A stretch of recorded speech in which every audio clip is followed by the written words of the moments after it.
إن الحمد لله نحمده ونستعينه ونستغفره ونستهديه ونتوب إليه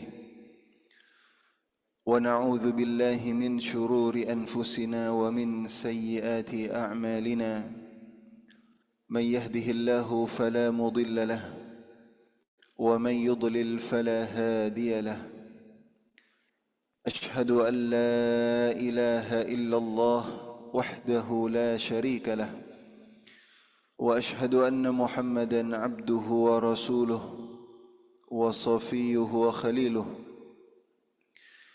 أرسله الله بالهدى ودين الحق ليظهره على الدين كله وكفى بالله شهيدا اللهم صل وسلم وبارك على سيدنا وحبيبنا وإمامنا وقدوتنا محمد صلى الله عليه وسلم وعلى آله وصحبه ومن جاهد في سبيله إلى يوم الدين أما بعد اللهم أخرجنا من ظلمات الوهم وأكرمنا بنور الفهم وافتح لنا بمعرفة العلم وسهل أخلاقنا بالحلم واجعلنا ممن يستمعون القول فيتبعون أحسنه رب اشرح لي صدري ويسر لي أمري واحلل عقدة من لساني يفقه قولي رب زدنا علما نافعا وارزقنا فهما واسعا يا رب العالمين. Alhamdulillah, jamaah salat subuh yang dirahmati oleh Allah Subhanahu wa taala. Puji dan rasa syukur marilah sama-sama senantiasa kita panjatkan kepada kehadirat Allah Subhanahu wa taala atas nikmat karunia, limpahan dan curahan rahmat yang mengalir kepada kita semuanya di pagi hari yang berbahagia ini yang penuh dengan barakah.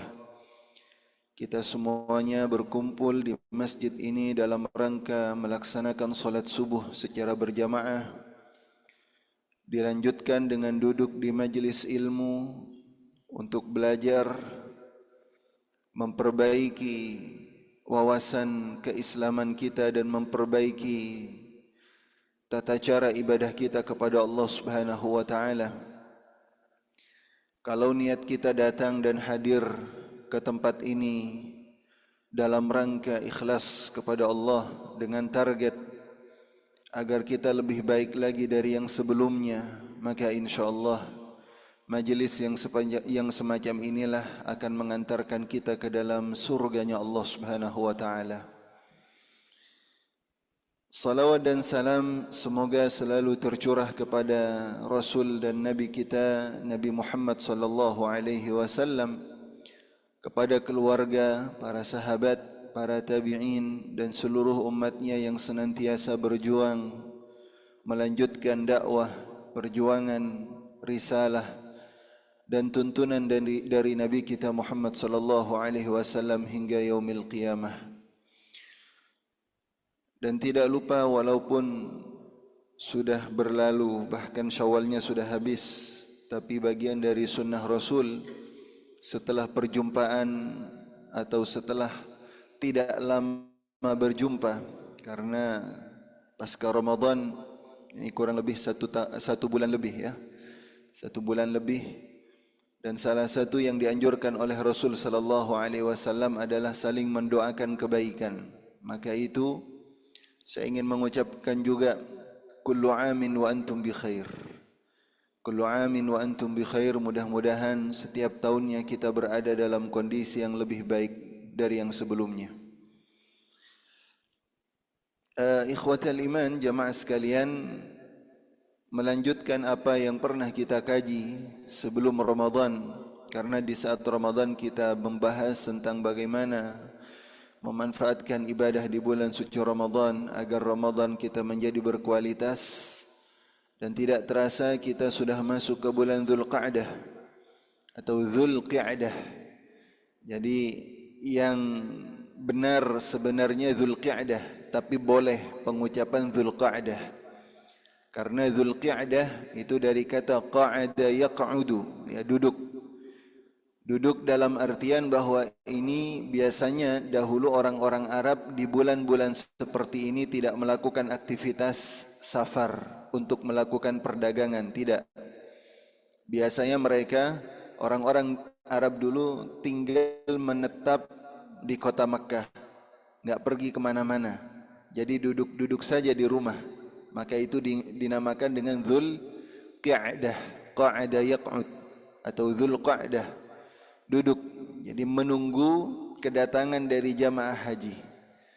Mereka mempersiapkan untuk menjamu para calon jamaah haji, semacam itu. Oleh karenanya dinamakan dengan Dzulqa'dah. Nah, ini termasuk di antara bulan yang haram, bulan yang dimuliakan dan disucikan oleh Allah Subhanahu wa taala. Ibadah di dalamnya nilainya lebih bagus, berlipat ganda dibandingkan dengan bulan-bulan yang non-haram. Dan begitu juga perbuatan maksiat dan dosa yang dilakukan di bulan haram ini, dia juga akan bernilai lebih besar dibandingkan dengan bulan-bulan yang biasa. Fala tadhlimu fihinna anfusakum, kata Allah Subhanahu wa taala. Jangan kalian menzalimi diri kalian, menzalimi diri kalian, yaitu dengan cara bermaksiat. Jangan. Kalau kemudian ternyata maksiat dosanya, ternyata nilainya bertambah, bukan Allah yang salah, tapi kalian sudah diingatkan jangan melakukan dosa, apalagi di bulan-bulan haram masih tetap saja melakukan dosa. Akhirnya bertambah dan berlipat ganda nilai dosanya ini. Ini namanya zalim terhadap diri sendiri. Nah, mudah-mudahan kita ini di bulan haram ini, di bulan Dzulqa'dah sampai nanti bulan Dzulhijjah sebagai persiapan menuju Idul Adha, Idul Kurban, yang menuju kepada 10 hari pertama nanti di bulan Dzulhijjah yang merupakan hari-hari terbaik lagi. Masya Allah, kayaknya kita baru kemarin 10 malam yang terakhir. InsyaAllah tidak lama, dalam 1 bulan atau tidak sampai dalam 1 bulan kita akan masuk kepada afdalu ayyamid dunya, hari terbaik dalam 1 tahun, hari-hari terbaik dalam 1 tahun.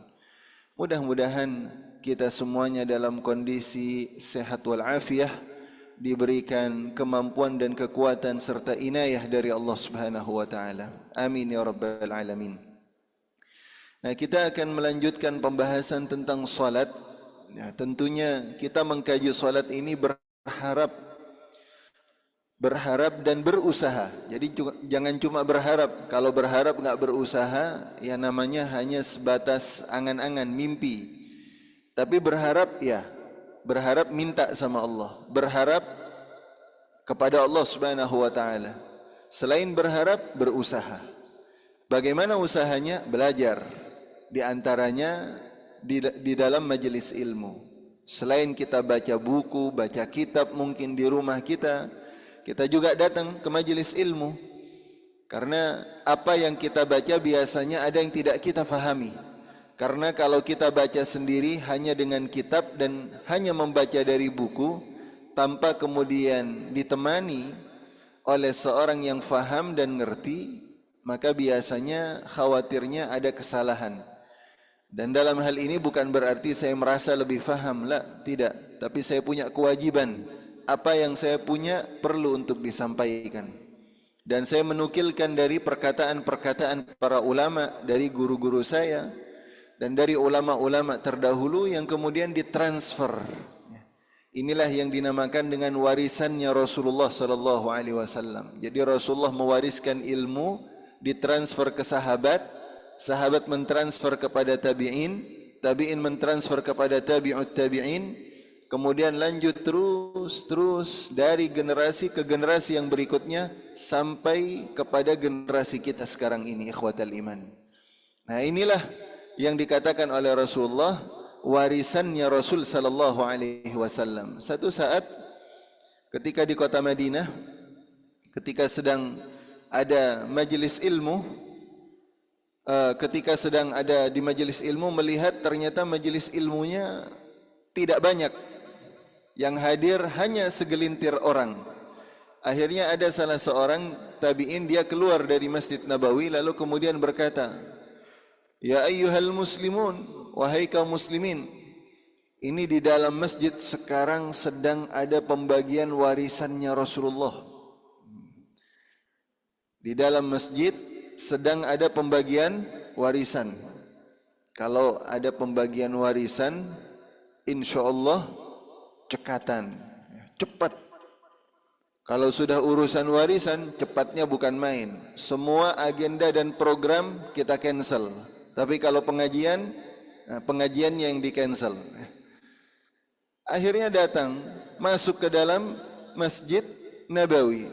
Ternyata di situ tidak ditemukan yang namanya uang. Enggak ada dinar, dirham, yang ada halaqah ilmu. Sana majelisnya sahabat fulan, yang di sana majelisnya sahabat fulan, yang di sana majelisnya sahabat fulan. Akhirnya orang-orang ini keluar lagi, menemui yang berseru tadi, "Aina warathatu Rasulillah?" Mana warisannya Rasul sallallahu alaihi wasallam? Lalu katanya orang yang berseru ini, "Tadi kamu melihat apa di dalam masjid? Yang ada cuma halaqah ilmu saja di sana." Nah, itu warisannya Rasulullah itu. Itu warisannya Rasulullah. Kalau kamu mau dapat warisannya Rasulullah, duduk di situ.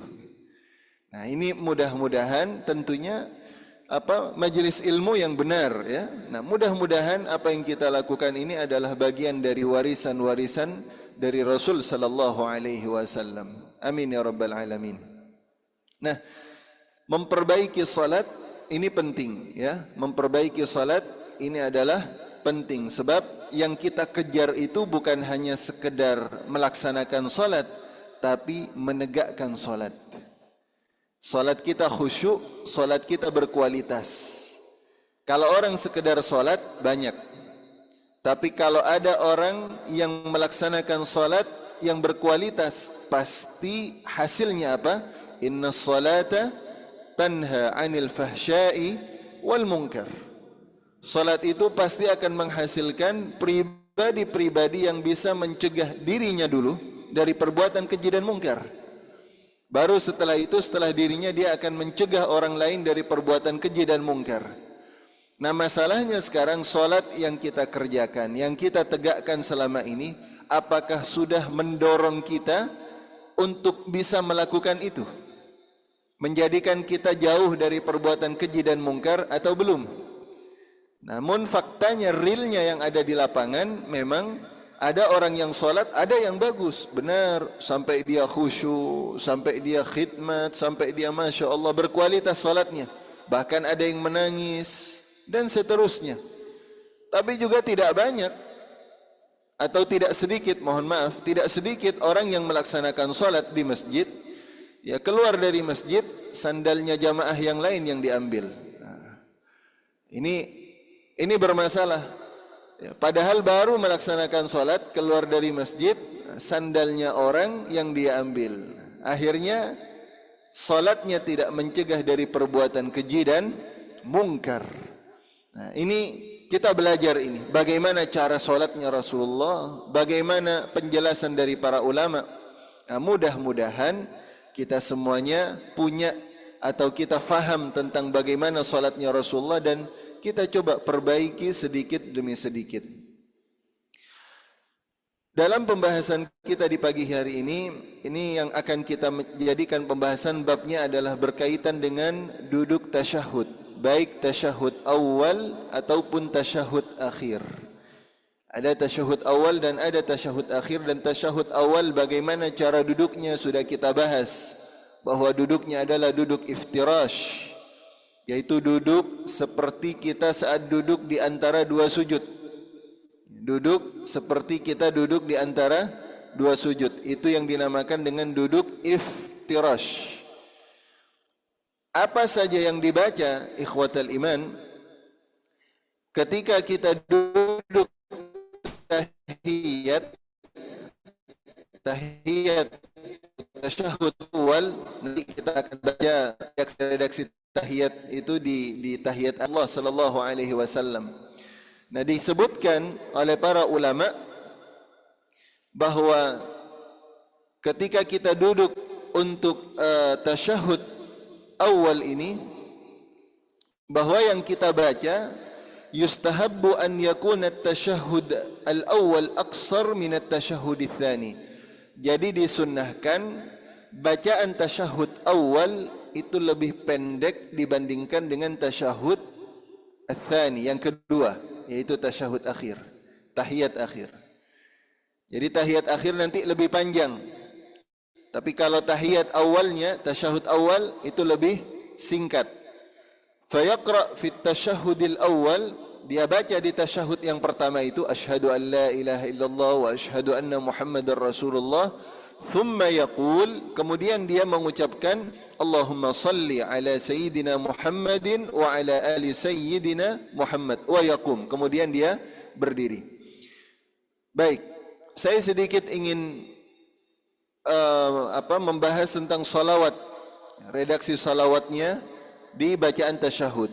Sebab mungkin ada yang bertanya dan ada yang bertanya, bukan mungkin, ada yang bertanya dan biasanya seringkali dipertanyakan, yaitu lafaz dari sayyidina, lafaz sayyidina. Kalau kita melihat dari hadis-hadis Nabi kita Muhammad sallallahu alaihi wasallam, dalam satu riwayat disebutkan bahwasanya qulu Allahumma salli ala Muhammad wa ala ali Muhammad. Ini kata Rasulullah, kalau kalian tasyahud, ucapkan. Apa yang diucapkan? Allahumma salli ala Muhammad wa ala ali Muhammad. Di sini tidak ada lafaz sayyidina. Apakah boleh menambahkan kata sayyidina terlepas ini di luar salat atau di dalam salat? Saya tidak mau bahas di dalam salat, tapi kita bahas di dalam salat saja, sebab panjang kalau bahas di luar salat, di luar tema kita nanti. Para ulama secara umum mengatakan dulu bahwasanya lafaz sayyidina ketika di luar salat mengatakan boleh-boleh saja, silahkan. Dan itu kebiasaan orang Arab. Dia memanggil orang yang punya jasa, memanggil yang lebih tua, memanggil orang tuanya bahkan dengan kata sayyidina. Banyak dalil-dalilnya dan saya tidak bahas sekarang. InsyaAllah mungkin dalam kesempatan-kesempatan yang lain. Nah, bagaimana dengan salat? Dalam salat, kalau ditanya boleh atau tidak, para ulama mengatakan silahkan, boleh-boleh saja. Secara umum boleh-boleh saja. Tapi yang lebih afdal, saya rangkum ini ya, yang lebih afdal adalah tidak memakai kata sayyidina ketika salat. Kenapa? Bukan berarti yang memakai kata sayyidina salah, salatnya menjadi batal atau itu perbuatan bid'ah, tidak. Tapi ini berbicara mana yang lebih bagus, yang lebih afdal, yang lebih utama dengan yang tidak. Bahkan dalam madhab Syafi'i disebutkan. Kenapa? Sebab ketika kita sedang salat, yang kita ajak bicara siapa? Allah Subhanahu wa taala. Kayaknya enggak pantas kalau sedang komunikasi dengan Allah Subhanahu wa taala tiba-tiba kemudian kita mengucapkan kata sayyidina kepada selain Allah Subhanahu wa taala. Sebab kita sedang berdua-duaan dengan Allah Subhanahu wa taala. Ini adab.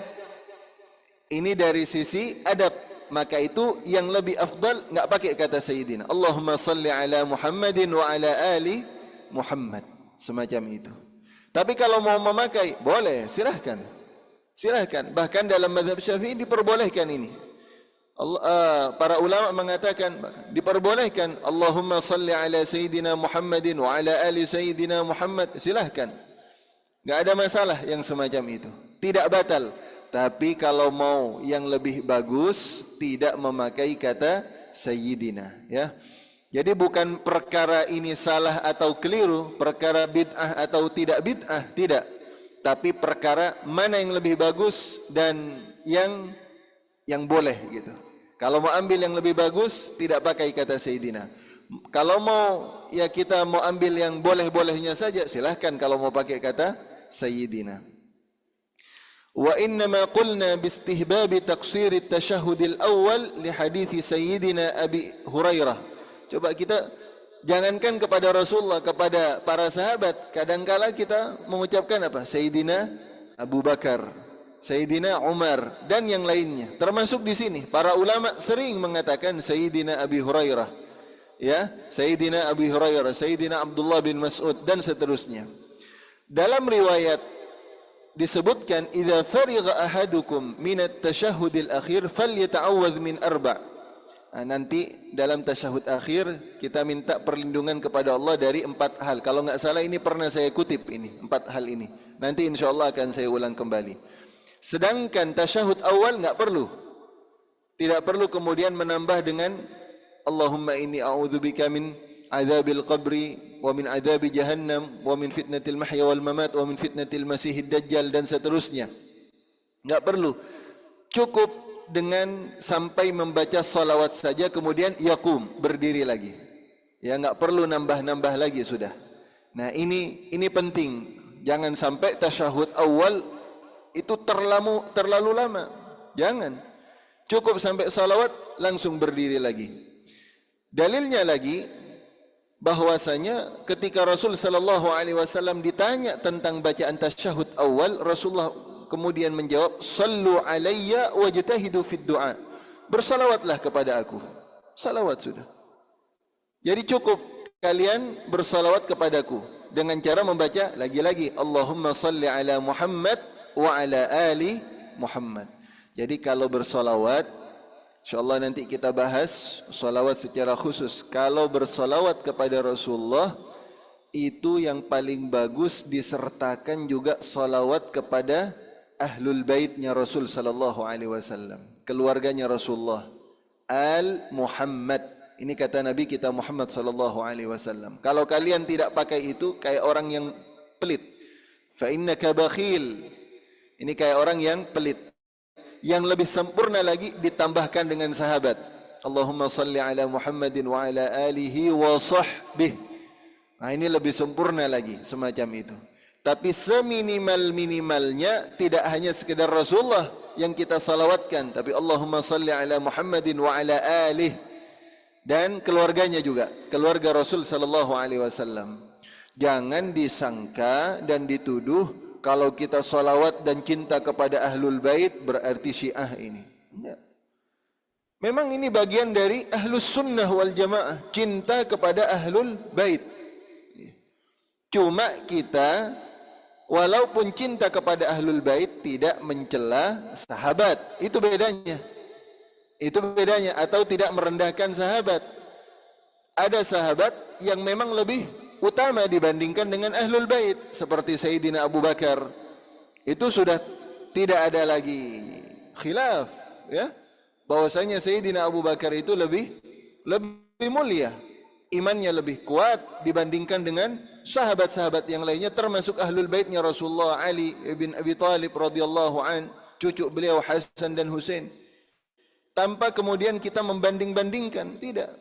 Hasan dan Husain syabab min sayyidu syababil jannah, pimpinannya para pemuda nanti di surga. Hasan dan Husain. Jadi masing-masing punya kelebihan. Nah, jadi kalau kita mau bersalawat, salawat kepada keluarga Rasulullah itu paling minimal. Salawat kepada Rasulullah dan juga kepada keluarga Nabi kita Muhammad sallallahu alaihi wasallam. Kalau ditanya, "Ustaz, boleh enggak pakai itu? Cuman Allahumma salli ala Muhammad?" Boleh. Boleh. Ini kita bicara boleh. Cuma minimal kesempurnaan pakai al-Muhammad. Yang paling sempurna tambahkan lagi dengan sahabat. Dalam salat cukup sampai Allahumma salli ala Muhammad wa ala ali Muhammad, karena ini dari Rasul sallallahu alaihi wasallam. Kemudian jamaah sekalian, ini cukup bacaan ini, nanti bacaan tahiyatnya kita di tahiyat akhir. Kalau sudah selesai dari tasyahud awal, kita berdiri lagi. Disunnahkan bagi orang yang salat, idza qama minat tasyahudil awal, kalau bangkit dari tasyahud yang pertama, an yarfa' yadayhi idzan tasaba qa'iman, mengangkat kedua tangannya. Kalau Rasulullah setiap kali bangkit dari sujud untuk berdiri tidak mengangkat kedua tangannya. Tapi kalau bangkit dari tasyahud awal seperti salat maghrib, salat isya, salat zuhur, salat asar, ini ada tasyahud awalnya. Bangkit dari tasyahud awal, Rasulullah Allahu Akbar sambil mengangkat kedua tangannya. Ini sepakat para ulama, itu adalah bagian dari sunnah. Tapi kalau tidak mengangkat kedua tangan, bukan berarti menjadi batal. Ini sekedar sunnah. Lebih sempurna lagi salat kita. La yarfa' yadayhi wa huwa jalis qabla qiyamihi min at-tasyahhud. Dari Sayyidina Ali bin Abi Talib radhiyallahu an, riwayatnya dari Ali bin Abi Talib, kana Rasulullah sallallahu alaihi wasallam idza qama ila as-salati al-maktubah rafa'a yadayhi hadwa mankibaihi. Jadi Rasulullah kalau melaksanakan salat wajib kemudian bangkit dari tasyahud awalnya, Rasul sallallahu alaihi wasallam itu mengangkat kedua tangannya sejajar dengan pundaknya. Kalau ini sudah kita bahas pada saat takbiratul ihram ya, ada beberapa cara. Itu sama seperti mengangkat kedua tangan ketika takbiratul ihram. Nah, sekarang ikhwatal iman, kita langsung ke tasyahud akhir karena perbedaannya hanya pada nanti ada beberapa bacaan. Wa yajibu an yajlisa fi akhir salatihi litasyahhud, wajib. Kalau tasyahud awal tadi sunnah muakkad atau sunnah ab'ad. Dalam salat itu ada dua sunnah, saya ulangi lagi, dulu pernah ini. Ada sunnah hay'ah, ada sunnah ab'ad. Sunnah hay'ah ini kalau ditinggalkan tidak apa-apa, tidak perlu mengulang dan tidak perlu sujud sahwi. Ya. Tidak perlu sujud sahwi. Misalnya apa? Salam kedua. Salam pertama rukun, salam kedua enggak. Jadi kalau enggak salam yang kedua itu enggak perlu kemudian sujud sahwi. Jadi tidak batal, tetap sah dan tidak perlu sujud sahwi. Ini sunnah hay'ah atau sunnah yang biasa. Kalau sunnah ab'ad ini sunnah muakkad, sunnah yang kuat.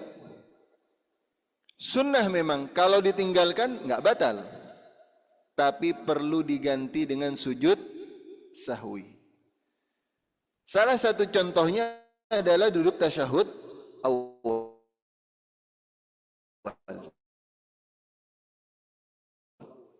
Jadi tasyahud awal itu sunnah, kan enggak ada masalah, enggak batal. Kita bukan harus sunnahkan kalau kemudian shotnya tidak sempurna, berarti kalau tidak sempurna pahalanya nggak sempurna juga. Jadi kalau satu pekerjaan nggak sempurna, ya jangan minta gaji yang komplit. Saya kemarin atau 2 hari yang lalu ketemu sama seorang pemborong. Kata dia cerita, saya tiap pekan, ini kalau gaji tukang borongan, biasanya pekanan saya kasih setiap Sabtu. Tapi sebelum saya kasih, setiap Sabtu sore saya cek, ternyata banyak cacat di sana sini dan nggak bisa.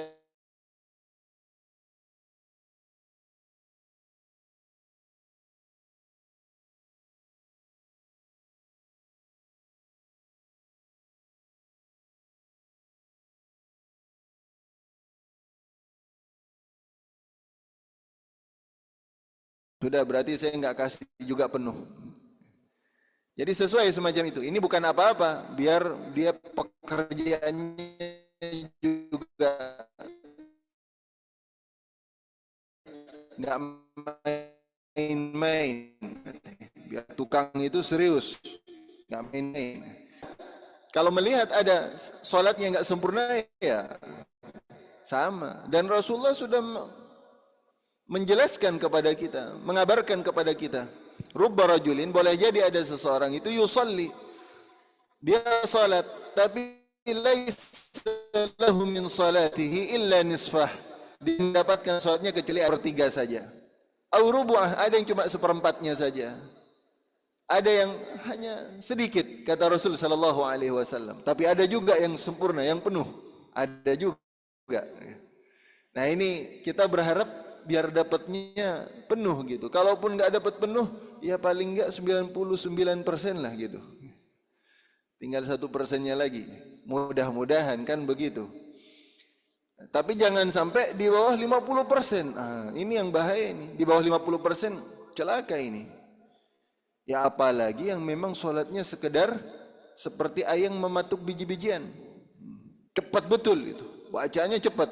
Nggak ada tumakninahnya. Orang yang semacam ini, kalau Rasul sallallahu alaihi wasallam langsung, "Shalli fa innaka lam tusalli." Salat lagi kamu belum salat. Ini kasihan Rasulullah. Kalau Rasulullah nggak kasihan dibiarkan itu. Sama seperti orang tua kepada anak. Orang tua kalau sayang sama anaknya, salatnya nggak benar pasti ditegur. Beda sama orang tua yang memang nggak peduli. Anak mau masuk surga, ini saya kasarnya ini, mau masuk surga, mau masuk neraka, bodo amat. Dia sholat nggak sholat terserah, sholatnya berantakan terserah. Ini namanya orang tua yang nggak peduli nanti anaknya masuk surga atau neraka. Jadi sekarang itu harus begitu, Pak. Soalnya banyak orang tua yang nggak perhatian sama sholatnya anak. Ya. Dia berarti nggak perhatian anaknya mau masuk surga atau neraka. Tapi nanti saat doakan anak saya biar masuk surga, gitu. Giliran anaknya nggak sholat dibiarin gitu. Ini kan aneh ini. Minta surga tapi anaknya dibiarkan. Nah ini kurang lebih. Jadi kita minta dan kita berusaha agar sholat kita sempurna semacam itu. Nah, yajib tasyahud akhir wajib an yajlis fi akhir salatihi litasyahud wa yusannu an yajlisa mutawarrikan. Sunnahnya duduk mutawarrik. Jadi illa idza kana alaihi sujudu sahwin fayaftarish. Nah, kalau dia duduk tawarruk itu tasyahud akhir. Kecuali memang nanti dia mau sujud sahwi karena tadi tasyahud awalnya kelupaan. Wah, lupa tadi ada yang mengucapkan subhanallah gitu. Kalau sudah berdiri kan sudah berdiri terus, jangan kemudian duduk lagi. Kalau sudah berdiri sempurna, ada yang mengucapkan subhanallah, jangan terus duduk. Tapi kalau masih separuh belum sempurna, duduk lagi nggak apa-apa. Tapi kalau sudah berdiri sempurna, ada yang kemudian di belakang makmumnya subhanallah misalnya, sudah kasih isyarat kepada makmum suruh berdiri. Ya, sudah makmum ikut berdiri, jangan terus-terusan duduk. Berdiri sudah. Sebab nanti digantikan dengan sujud sahwi. Nah, sudah tahu mau sujud sahwi, kalau pas mau sujud sahwi pas tahiyat akhir, duduknya boleh iftirash, disunnahkan iftirash.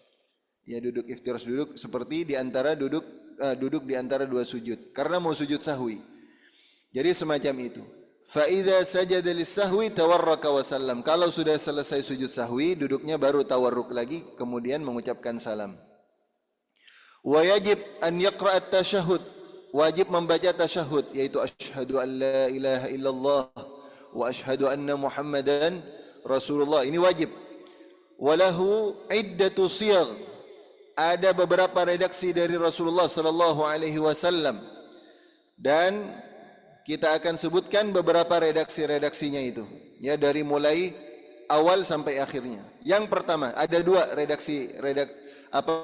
redaksinya banyak, cuma yang akan saya sebutkan dua, nggak perlu banyak-banyak biar ngafalnya juga nggak susah ya, cukup dua saja. Yang pertama riwayat dari Ibnu Abbas radhiyallahu anhuma.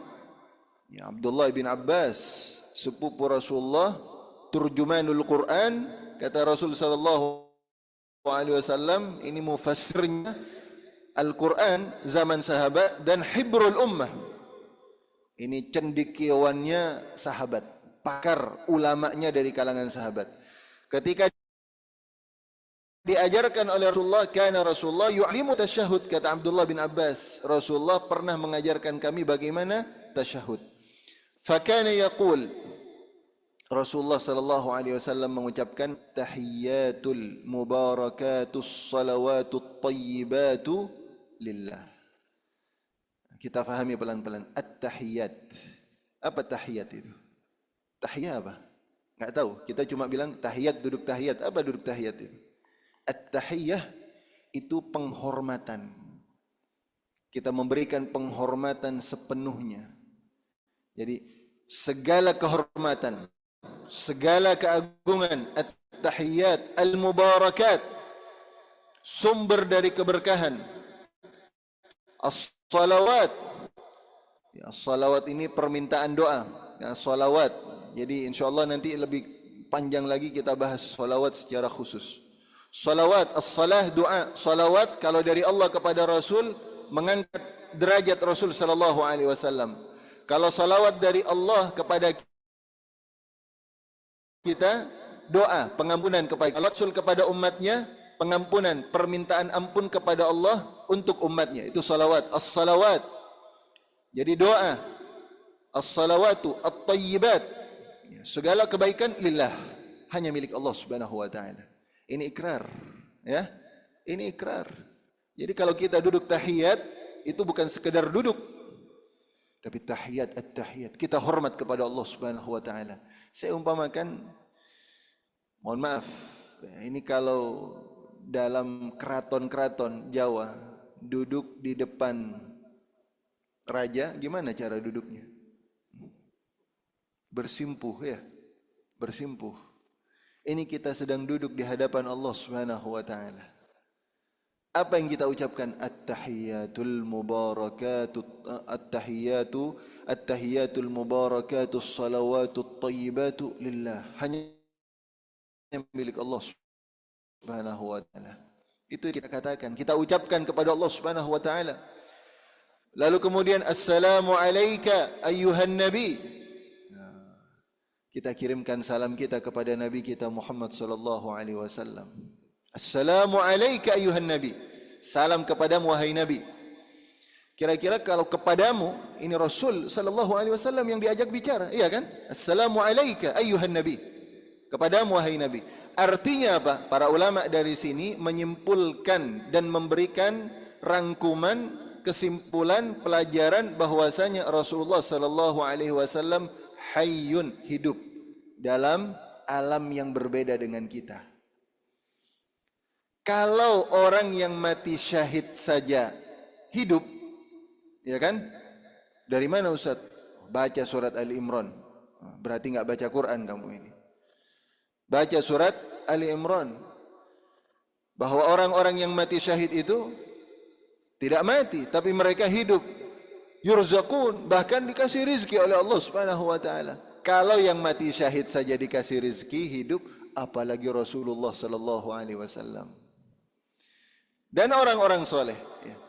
Maka itu kita ucapkan salam. Oleh karena itu salawat yang kita baca, salam yang kita ucapkan kepada Rasulullah sallallahu alaihi wasallam itu akan dikirimkan dan diperlihatkan oleh Allah kepada Rasul sallallahu alaihi wasallam. Seperti hadis tentang hari Jumat, bahwa yang paling bagus hari itu hari Jumat.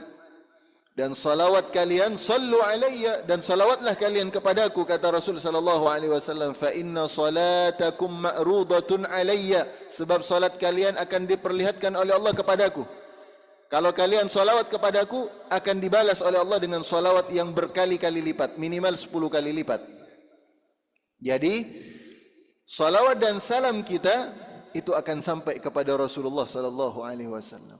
Jadi setelah kita memuji Allah, ya, at-tahiyyatul mubarakatus salawatut tayyibatu lillah. Assalamu alayka ayyuhan nabi. Ini kalau udah semacam ini pembahasan sebenarnya agak panjang nih karena penting di sini, ya. Biar kita bisa menjiwai salat, salat yang kita baca. Setelah itu nanti baru kita berdoa. Karena ini syarat memuji Allah dan bersalawat kepada Nabi kita Muhammad sallallahu alaihi wasallam. Maka itu kalau orang yang ziarah ke makam Rasul sallallahu alaihi wasallam, apa yang dibaca?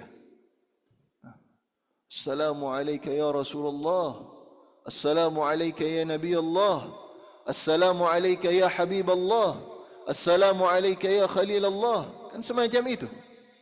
Jangan dikira kita hanya berbicara dengan kubur. La. Itu Allah Subhanahu wa taala akan menyampaikan salam kita kepada Nabi kita Muhammad sallallahu alaihi wasallam. Jadi jangan pelit-pelit bersolawat kepada Rasulullah, apalagi di hari Jumat. Perbanyak, ya, perbanyak. Bersolawat, mengucapkan salam kepada Rasul sallallahu alaihi wasallam. Nah, ini sebagai tasyahud, ini punya ruh. Ya, ada ruhnya. Sebagai akhir dari rukun salat nanti menjelang penutup salat kita akan tutup dengan penghormatan kepada Allah, pujian kepada Allah, tasyahud kepada Allah, kemudian juga bersalawat kepada Nabi kita Muhammad sallallahu alaihi wasallam. Nah, ini jamaah sekalian, insyaallah nanti ini masih ada hal-hal yang penting berkaitan dengan bacaan-bacaan ini, penting agar kita lebih menjiwai bacaan-bacaan salat yang kita baca. Ya, tasyahud akhir itu menjadi ending yang bagus dalam setiap kali kita melaksanakan salat, ya. Baik, karena waktu syuruk sudah masuk, ya, kita insyaallah akan lanjutkan pada pertemuan yang berikutnya. Mungkin ada yang ingin bertanya, silahkan. Baik, ini saat salat gerakan-gerakan seperti menggarukkan, membetulkan posisi kacamata, peci, apakah membatalkan salat? Ya, baik. Sebenarnya ini di awal-awal sudah pernah kita bahas apa saja gerakan-gerakan salat yang membatalkan. Selama gerakan salatnya itu vulgar, berlebihan, ya ini bisa membatalkan salat. Tapi kalau gerakan kecil, garuk, ya garuk kan seberapa sering sih menggaruk itu? Bahkan kalau Imam Syafi'i itu cukup 3 kali garuk sudah berhenti. Nanti masih gatal, ya, 3 kali. Jangan. Ini garuk yang bukan cuma membatalkan tapi bisa menyakiti badan kita, itu garuknya yang semacam itu. Atau juga pakai peci karena rambutnya panjang dia ini main-main, cukup. Atau juga dengan ada orang yang dia sibuk, ada yang pakai surban misalnya, sibuk surbannya dibetulkan begini, nanti betulkan lagi. Mendingan apa? Surbannya taruh sudah. Tak perlu pakai surban ketika sholat, semacam itu. Nah, kalau sekedar membetulkan posisi, apalagi untuk menyempurnakan sholat. Misalnya dalam sholat berjamaah, ada yang batal. Nah, boleh bagi kita untuk menutup celah tersebut. Allah akan memberikan rahmat kepada orang tersebut. Jadi tutup itu. Bergeser, misalnya kalau di sana berarti bergesernya ke kanan, sini. Kalau di sini berarti bergesernya ke kiri, ke arah yang mendekat kepada imam. Nah, itu boleh, bagus. Atau yang ada di belakangnya. Ini yang di depan ini 2, kayaknya nggak ada yang sadar ini, nggak ada yang faham, nggak ada yang ngerti. Ya, yang di belakang mungkin lebih ngerti. Sudah ditunggu nggak ada yang bergeser, dia maju ke depan. Boleh. Itu demi kesempurnaan salat. Jadi selama gerakannya tidak vulgar, ya, tidak berlebihan, nggak ada masalah. Ya, gerakan-gerakan kecil boleh yang semacam itu. Apalagi membetulkan posisi kacamata, nggak enak ini. Apa-apa silahkan. Cuma kalau memang mengganggu, ya kita taruh di tempat kacamata kita, taruh di bawah. Ya ada tempatnya. Sebab kalau nggak ada tempatnya, ada anak kecil, biasanya itu udah, aduh ini kacamata saya ini gimana ini, nggak khusyuk juga. Makanya saya sarankan kalaupun nggak ditaruh di bawah atau ditaruh di atas itu, agar tidak mengganggu kekhusyuan salat kita. Semacam itu, wallahu a'lam bishawab. Mungkin ada dari jamaah 1 atau 2, insyaallah secara singkat. Ya, Ibu. Jamaah yang ketika ruku dia tidak sejajar dengan kepala dengan ekor, itu tidak sejajar, yang lebih cenderung malah dia agak nungging seperti mata itu mengarah ke lutut. Terima kasih Ustaz. Ya, baik. Dalam ruku itu disunnahkannya itu sejajar, kepalanya juga tidak terlalu menunduk dan tidak menghadap ke depan. Itu sempurnanya. Nah, apakah kemudian kalau dia terlalu ke bawah itu menjadi batal? Enggak juga. Itu tidak juga. Cuma yang sempurnanya semacam itu. Cuma yang batal kalau dia ruku lalu kepalanya begini ke depan. Nah, ini batal. Kalau sambil ke depan ini itu batal. Itu dalam mazhab Syafi'i, jumhur ulama mengatakan yang semacam itu batal. Jadi ngelihatnya ke tempat sujud, dan yang lebih afdal ke kedua telapak kaki kita. Tapi juga enggak ke belakang, mau lihat siapa yang ada di belakang saya gitu. Makanya pakai sarung atau gamis saya biar enggak kelihatan gitu. Kalau pakai celana nanti gerak-gerak itu kakinya 2.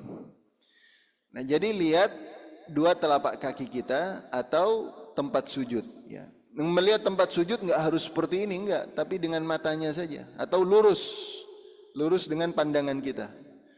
Cukup itu, semacam itu. Insya Allah yang semacam itu sudah sempurna. Walaupun mungkin kalau Rasulullah itu kan sampai lurus, ditaruh gelas di atasnya nggak goyang katanya sahabat. Ya kita walaupun nggak lurus begitu nggak apa-apa. Bukan berarti kemudian nggak sah. Wallahu a'lam bishawab. Ada lagi yang lain?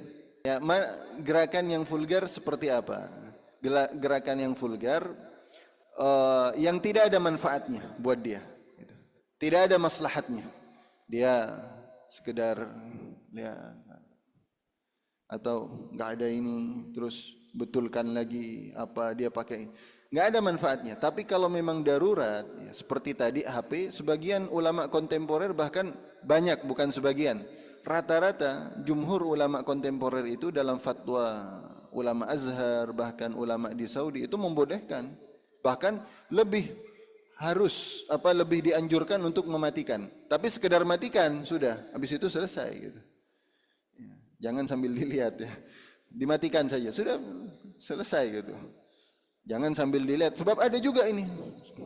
Oh, ini vulgar sudah macam itu. Sekedar untuk tidak mengganggu sholat, itu saja. Nah kalau dibiarkan Ustaz, ini awam nih berarti, dia nggak paham ini. Lebih bagusnya dimatikan, dan lebih bagus lagi dari awal memang sudah dimatikan itu. Makanya perlu juga memang imam terutama dalam sholat yang banyak, yang ini perlu mengingatkan, apalagi sholat Jumat dan seterusnya. Ini Ustadz, kita kan harus bersalawat kepada Nabi ajarannya. Betul. Sedangkan Nabi sendiri bagaimana kalau sholat? Apa bersalawat kepada dirinya sendiri? Terima kasih Ustadz. Baik, ya. Jadi yang pertama tadi, bagaimana kalau setelah takbiratul ihram baru tahu, wah tadi niat enggak ya? Ini sebenarnya sih rata-rata kita itu, rata-rata secara umum kalau pas mau sholat kan artinya sudah ada niat. Sebab niat itu di hati. Maksud menyengaja datang ke masjid mau sholat subuh dari jalan itu sudah ini. Pas mau sholat sudah ada menghadirkan bahwa dia itu mau sholat subuh walaupun tidak dilafazkan. Maka itu Imam Syafi'i itu untuk menguatkan niat mengajarkan lafaz-lafaznya semacam itu dalam mazhab Syafi'i untuk menegaskan itu. Kalaupun nggak pakai nggak apa-apa, silahkan. Cuma misalnya kita tadi ngobrol-ngobrol tahu-tahu komat, udah niat belum ya tadi? Nggak ada niat sama sekali. Itu batalkan. Karena niat itu rukun. Kalau memang benar tidak ada niat sama sekali dalam diri kita. Cuma kalau sudah ada maksud, ya saya tadi takbiratul ihram buat apa? Ya buat sholat gitu. Pas saat takbiratul ihram kan sudah itu sebagai tanda bahwa kita masuk sholat dan hati kita juga bersamaan dengan itu sudah punya maksud untuk melaksanakan sholat. Jarang sepertinya ada orang yang takbiratul ihram itu ingatnya sama yang lain-lainnya. Jarang ya. Tapi kalaupun ada dan terjadi, dia batalkan itu sholatnya. Kalau sekedar sarung, kalau masih dibetulkan sih, kalau masih bisa dibetulkan ya betulkan saja. Tapi kalau memang khawatir melorot, nggak bisa ya, harus keluar ya. Jangan membuat fitnah di dalam masjid apalagi. Ya, semacam itu. Baik ya, Pak. Kalau salawat, bagaimana Rasulullah salawat? Ya, Rasulullah salawat untuk dirinya sendiri karena mengajarkan umatnya. Karena ini syariat dari Allah, ya. Ini bukan Rasulullah yang membuat-buat, tapi Allah. Nah, Rasulullah sebagai mandatarisnya Allah, perwakilan ya, dari Allah Subhanahu wa taala mengajarkan syariat ini harus juga mengucapkan redaksi-redaksi yang seperti diajarkan oleh Allah Subhanahu wa taala. Semacam itu. Wallahu a'lam bishawab. Saya kira cukup ya. Insyaallah semoga bermanfaat buat kita semuanya. Mohon maaf kalau ada pertanyaan yang belum dijawab secara sempurna. Baik.